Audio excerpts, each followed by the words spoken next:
Have you ever felt completely alone while standing in a room full of people? The music is loud. Someone is laughing 2 feet away from you. And somehow, you have never felt more alone in your life. Your phone is at 40% battery, but you check it anyway. Not because you're waiting for a message. Because you need a reason to stop pretending you're fine. This isn't a personality flaw. It isn't social anxiety, exactly. It's something older than anxiety. Something wired so deep into you that a crowded room can feel emptier than an actual empty room. Here's the strange part. Loneliness was never designed to punish you for being alone. It was designed to punish you for being disconnected. And those are not the same thing. For most of human history, being physically near other people meant almost nothing on its own. What mattered was whether those people actually knew you. Whether they would notice if you disappeared. Whether they would share their food, their fire, their protection, with you specifically, and not just with whoever happened to be standing closest.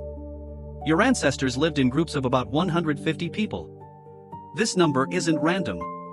The anthropologist Robin Dunbar spent years studying primate brain size and social group size, and found a consistent pattern. The bigger the brain's neocortex, the bigger the social group an animal could realistically track. For humans, that number lands around 150. Not 150 acquaintances. 150 people whose relationships to each other you could actually hold in your head. Who owes who a favor? Who's feuding with who? Who would help you if a lion showed up at 3 a.m.? Inside that number, everyone had a role. Everyone was seen. You could walk through camp and know, without thinking about it, exactly where you belonged in the web of people around you. Now picture a modern city. Millions of people. Thousands within a 5-minute walk. And you can go entire days speaking to almost none of them in any way that counts. Our brain doesn't register a crowd as connection. It registers a crowd as noise. Because your nervous system isn't counting bodies. It's counting bonds. Think about what actually happens in your body when you walk into that party. Your eyes scan faces automatically, before you've even decided to look. This isn't idle curiosity. It's an ancient checklist running in the background. Do I know this person? Would this person help me? Am I safe here? Within seconds, most of the room fails the test, not because anyone is hostile, but because they're strangers, and strangers were never supposed to make up the majority of your daily environment. For nearly all of human history, a stranger was rare. Meeting someone you didn't know was an event, not a background condition of daily life. Now you might pass more unfamiliar faces before breakfast than your ancestors saw in a year. Your social radar wasn't built for that kind of volume. It was built for a village, and it is now trying to process a metropolis using village-sized software. This is where the psychologist John Cacioppo's research becomes so important. Cacioppo spent decades studying loneliness, not as a mood, but as a biological alarm system. He found that loneliness activates the same threat detection circuitry as physical danger. Your brain, sensing social disconnection, quietly shifts into a kind of defensive posture. You become more alert to rejection. More sensitive to slights. More likely to interpret a neutral face as a hostile one.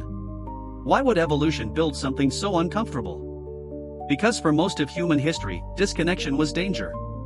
A person cut off from the group had no one to keep watch while they slept. No one to help gather food during a bad season. No one to defend them. Loneliness wasn't a feeling to be fixed with a hobby. It was a 5-alarm signal that said, you are exposed, find your people, now. This is the part your ancestors understood instinctively, and modern life quietly stripped away. For decades, researchers at Harvard have been running one of the longest studies of human life ever conducted, tracking the same individuals from young adulthood into old age. Robert Waldinger, the study's current director, has pointed to one finding above all others. The people who ended up healthiest and happiest in old age weren't the wealthiest, or the most famous, or the most socially active. They were the ones with a small number of relationships they could actually rely on. Not a large network. A trusted few. Waldinger has said publicly that if you had to summarize 80 years of data into a single sentence, it would be this: good relationships keep us happier and healthier, period. Not more relationships. Good ones. The study tracked men from vastly different backgrounds, some who went on to great wealth and status, others who didn't, and the pattern held regardless. The strongest predictor of a thriving life at 80 wasn't income, or fame, or even physical health in midlife. It was the warmth of a person's close relationships decades earlier. That's the part your brain is still searching for, every time you scan a crowded room and feel that hollow drop in your chest. It isn't looking for more faces. It's looking for one person who would notice if you left.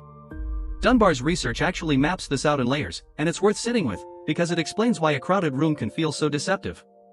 Beyond that outer circle of 150 people you can recognize in place, there's a smaller circle of about 50 people you'd invite to a big gathering.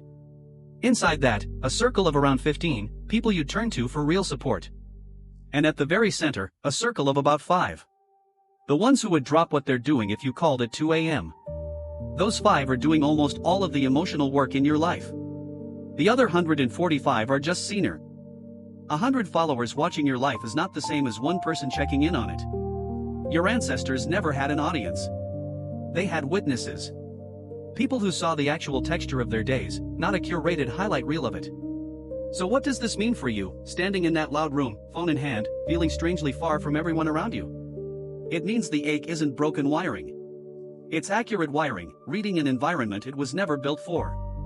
You were designed for a world of 150 known faces, not a world of infinite unknown ones. Your brain is still trying to find its tribe inside a species that scaled up faster than its own instincts could adapt. This doesn't mean you need fewer people in your life. It means you need fewer strangers and more witnesses. People who know what you're actually dealing with this week. People who would text you first if you went quiet for too long. The next time that hollow feeling shows up in a crowded room, don't ask yourself what's wrong with you. Ask a different question instead. Out of everyone here, who actually knows what's going on in your life right now? If the answer is nobody, that's not a personal failure. That's your body doing exactly what it was built to do 100,000 years ago, still running the same ancient search, still looking for the same thing it has always looked for. Not a room full of people. Just one person who would notice you'd gone.